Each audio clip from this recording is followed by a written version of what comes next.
waxa uu nafta dhaafiyey oo uu mindi ku quuracay hooyadiis macaan oo 9 bilood oo ka kusoo siday weliba wuxuu ku dhaka jiray iyada oo leh hooyo macaan haydilin alla hooyo waa xanuun hooyo iga daa mindida alla ceel badana fiirihiis intii leeyihiin bal fiiri hooyadiis ayuu awood u sheegtay welina qudha ayuu ka jiray waxa uu nafta dhaafiyey oo uu mindi ku quuracay hooyadiis macaan oo 9 bilood oo ka kusoo siday weliba wuxuu ku dhaka jiray iyada oo leh hooyo macaan haydilin alla hooyo waa xanuun hooyo iga daa mindida alla ceel badana fiirihiis intii leeyihiin bal fiiri hooyadiis ayuu awood u sheegtay welina qudha ayuu ka jiray.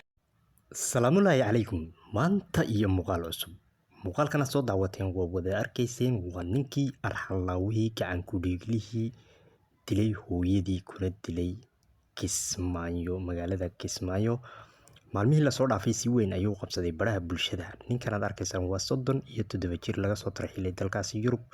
Hooyadii waxay u abaabuleysay maalmaha soo socda aroos. Isna wuxuu u qoolay dilkii hooyadii.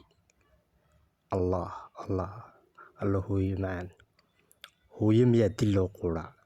Hadal miyaa loo quuraa? Hooyo 9 bilood ayay caloosha ku soo siday. Isna wuxuu u quuray midi 2 af leh. Saaxiibayaal walaalayaal hooyadan aynu ducayno inuu Ilaahay jannatul firdawsa uu ka waraabiyo.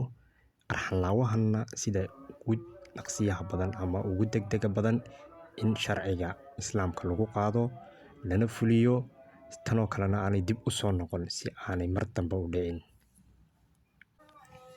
Allahu naxariisto hooyada Soomaaliyeed noo wada duceeya inuu jannatul firdaws Allah ka waraabiyo. Arxalaawahanna si ugu dhaqsiyaha badan in sharciga islaamka lagu qaado lana fuliyo dilkiisa toogasho si aanay mar dambe u soo noqon. Haddaad channelka ku cusub tahay subscribe saar, like saar si meel fog ku gaaro. Wabillahi tawfiiq.